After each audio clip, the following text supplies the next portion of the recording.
I would like to say hi to you all. I am Virayalakshmi. நான் Virayalakshmi. Today சில தமிழ் வாக்கியங்களை நம்ம எப்படி ஆங்கிலத்தில் மொழிபெயர்க்கிறது அப்படின்றத பற்றி உங்களுக்கு எக்ஸ்பிளைன் பண்ணுறேன். கேட்டு பாருங்கள் எப்படி இருக்குன்னு. I am outside your house. நான் உங்கள் வீட்டிற்கு வெளியே இருக்கிறேன்.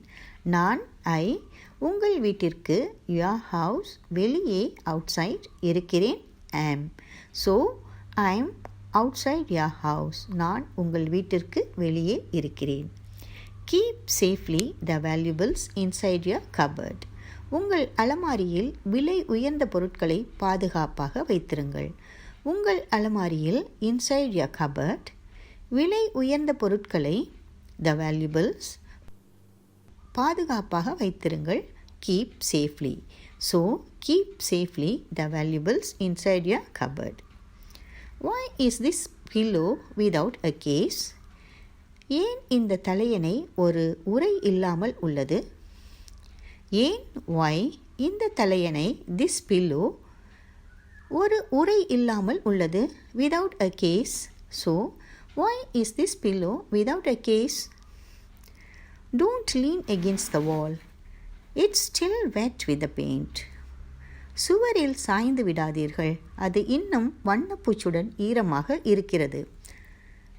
சுவரில் சாய்ந்து விடாதீர்கள். Don't lean against the wall. அது இன்னும் it's still வண்ணப்பூச்சுடன் with the paint ஈரமாக இருக்கிறது wet. So it's still wet with the paint. Don't lean against the wall. It's still with the paint. சுவரில் சாய்ந்து விடாதீர்கள், அது இன்னும் வண்ணப்பூச்சுடன் ஈரமாக இருக்கிறது. They are walking into the dark cave. அவர்கள் இருண்ட குகைக்குள் நடந்து செல்கிறார்கள். அவர்கள் இருண்ட குகைக்குள் into the dark cave நடந்து செல்கிறார்கள் are walking. So they are walking into the dark cave. The children run across the street. குழந்தைகள் தெருவின் குறுக்கே ஓடுகிறார்கள். குழந்தைகள் the children தெருவின் குறுக்கே across the street ஓடுகிறார்கள் run. So the children run across the street. He parked his bike behind the wall. அவர் தனது பைக்கை சுவரின் பின்னால் நிறுத்தினார். தனது பைக்கை his bike சுவரின் பின்னால் behind the wall நிறுத்தினார் parked. So he parked his bike behind the wall. I could see many food sellers by the roadside. சாலையோரம் பல உணவு விற்பனையாளர்களை நான் பார்க்க முடிந்தது.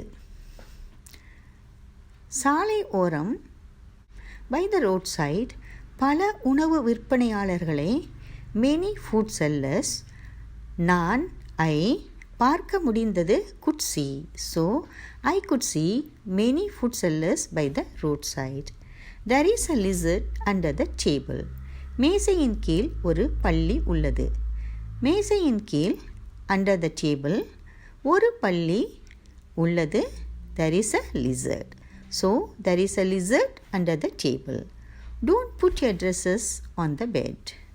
உங்கள் ஆடைகளை படுக்கை மேல் வைக்க வேண்டாம். உங்கள் ஆடைகளை your dresses படுக்கை மேல் on the bed வைக்க வேண்டாம். Don't put. So don't put your dresses on the bed. Her dance performance was excellent in the beginning. அவரது நடனம் ஆரம்பத்தில் சிறப்பாக இருந்தது. her நடனம் டான்ஸ் பெர்ஃபார்மன்ஸ் ஆரம்பத்தில் at the beginning சிறப்பாக இருந்தது was excellent. So her dance performance was excellent in the beginning. There is no similarities between these two sisters. இந்த இரண்டு சகோதரிகளுக்கும் இடையில் எந்த ஒற்றுமையும் இல்லை. இந்த இரண்டு சகோதரிகள் these two sisters இடையில் between எந்த ஒற்றுமையும் இல்லை. There is no similarities. So there is no similarities between these two sisters. It was very difficult for the garbage truck to go through the narrow road. குப்பை lorry குறுகிய சாலை வழியாக செல்வது மிகவும் கடினமாக இருந்தது. குப்பை லாரி த garbage truck குறுகிய சாலை வழியாக through the narrow road செல்வது to go மிகவும் very கடினமாக இருந்தது. It was very difficult. மிகவும் கடினமாக இருந்தது. It was very difficult.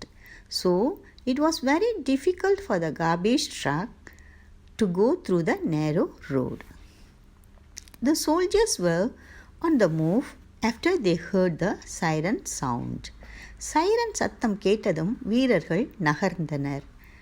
Siren சத்தம், the siren sound, கேட்டதும் heard, வீரர்கள் நகர்ந்தனர். The soldiers were on the move. So, the soldiers were on the move after they heard the siren sound. Take an umbrella just in case if you need. உங்களுக்கு ஒருவேளை தேவைப்பட்டால் ஒரு குடையை எடுத்துக்கொள்ளுங்கள்.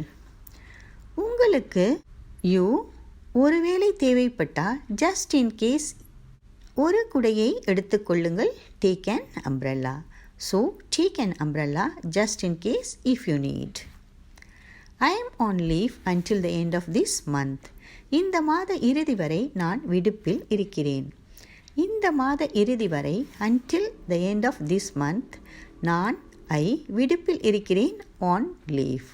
So, I am on leave until the end of this month. He is under treatment for dengue. Our dengue காய்ச்சல் சிகிச்சையில் உள்ளார். Dengue காய்ச்சல் for dengue சிகிச்சையில் உள்ளார் under treatment. So, he is under treatment for dengue. He was on bail. அவர் ஜாமீனில் இருந்தார். He was on bail. So, this is past tense, is it? So, he was on bail. அவர் ஜாமீனில் இருந்தார். he ஜாமீனில் இருந்தார் was on bail. So, he was on bail. I am on a vacation. நான் விடுமுறையில் இருக்கிறேன். விடுமுறையில் on a vacation இருக்கிறேன். I am on a vacation. You should reach in time. நீங்கள் சரியான நேரத்தில் சென்றடைய வேண்டும். சரியான நேரத்தில் in time சென்றடைய வேண்டும். should reach. So, you should reach in time. நீங்கள் சரியான நேரத்தில் சென்றடைய வேண்டும். He is not on extra duty today. அவர் இன்று கூடுதல் கடமையில் இல்லை. இன்று today கூடுதல் கடமையில் on extra duty இல்லை not. So, he is not on extra duty today. You are always beyond expectations. நீங்கள் எப்போதும் எதிர்பார்ப்புக்கு அப்பாற்பட்டவர். எப்போதும் always எதிர்பார்ப்புகளுக்கு அப்பாற்பட்டவர். Beyond expectations. So, you are always beyond expectations. Expectationsனால எதிர்பார்ப்புகள். Our landline phone is out of order. எங்கள் landline தொலைபேசி இயங்க இயலாது. our landline தொலைபேசி phone இயங்க இயலாது out of order. So, our landline phone is out of order. Out of orderனாக்கா வேலை செய்யாமல் இருக்கிறது, இயங்க இயலாது. I came on foot. நான் கால்நடையாக வந்தேன். அதாவது நான் நடந்தே வந்தேன் அப்படின்னு சொல்லுவோம் இல்லையா, அதான்.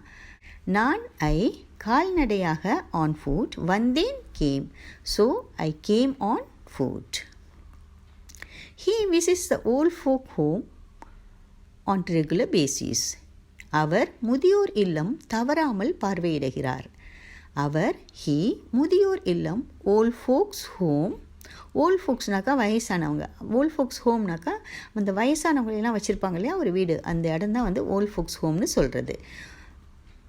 Volt folks home on regular basis. He visits the old folks home on regular basis.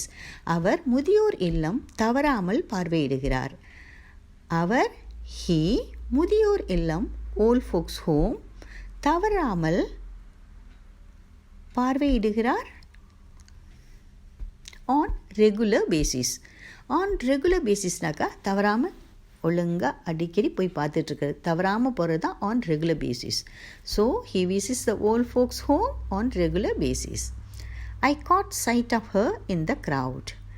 கூட்டத்தில் அவளை பார்த்தேன். ஐ காட் சைட் அப்படின்னா அவளை பார்த்துறது, நான் பார்த்துட்டேன், அவங்க அங்கே தான் நிற்கிறாங்க, நான் பார்த்துட்டேன். ஐ காட் சைட் அப்படின்னா பார்த்துட்டேன் அப்படின்னு அர்த்தம். So I caught sight of her in the crowd, கூட்டத்தில் அவளை பார்த்தேன். கூட்டத்தில் இந்த க்ரௌட் அவளை ஹர் பார்த்தேன். I caught sight. So I caught sight of her in the crowd. I won't let you out. I won't let you out of my sight. நான் உன்னை என் பார்வையில் இருந்து விடமாட்டேன். இப்போ நம்ம எல்லாம் ஒன்றா போயிட்டுருக்கோன்னு வச்சுங்க. அப்போ நம்ம இங்கே காணா போயிட்டா, சின்ன பிள்ளைங்க எதுவும் காணா போயிட்டா என்ன பண்ணுறது? அப்போ நம்ம கண் பார்வையில் விட்டு அவங்கள விட மாட்டோம் இல்லையா? அந்த மாதிரி ஒரு சென்டென்ஸ் தான் இது. ஐ won't let you out of my sight. நான் உன்னை என் பார்வையில் இருந்து விடமாட்டேன். நான் உன்னை யூ என் பார்வையில் இருந்து அவுட் ஆஃப் மை சைட் விடமாட்டேன். I won't let you. So I won't let you out of my sight. I am on the way to a grocery shop. நான் ஒரு மளிகை கடைக்கு செல்லும் வழியில் இருக்கிறேன். நான் ஒரு மளிகை கடைக்கு to a grocery shop செல்லும் வழியில் on the way இருக்கிறேன். I am on the way to a grocery shop. The cooking oil is out of stock. The cooking oil is out of stock. சமையல் எண்ணெய் கையிருப்பில் இல்லை. சமையல் எண்ணெய் the cooking oil கையிருப்பில் இல்லை is out of stock. So the cooking oil is out of stock. The boy is out of control now. சிறுவன் இப்போது கட்டுப்பாட்டில் இல்லை. சிறுவன் the boy இப்போது now கட்டுப்பாட்டில் இல்லை is out of control. out of controlனாக்கா கண்ட்ரோல் பண்ணவே முடியாது, அந்த மாதிரி இப்போ ஒரு ஸ்டேஜுக்கு இருக்கும்போது அவுட் ஆஃப் கண்ட்ரோல்னு சொல்கிறது. அதனால தான் கட்டுப்பாட்டில் இல்லை அப்படின்னு சொல்லணும். Okay, so the boy is out of control now. She blabbered on and on about her friends. அவள் தன் நண்பர்களை பற்றி உளறினாள். உளறதால தொடர்ந்து பேசிகிட்டே இருக்கவங்களை வந்து உளறாங்க அப்படின்னு சொல்லுவோம் இல்லையா, அதான் blabberedனா உளறது. அவள் ஷீ தன் நண்பர்களை பற்றி about her friends உளறினால் blabbered. So blabbered on and on, தொடர்ந்து பேசிக்கிட்டே இருக்கிறத நம்ம வந்து blabbered on and on அப்படின்னு சொல்லுவோம். அவள் தன் நண்பர்களை பற்றி தொடர்ந்து உளறினாள். Okay, that's all. Thanks for watching as well as thanks for listening my video. Okay, bye bye, have a good time.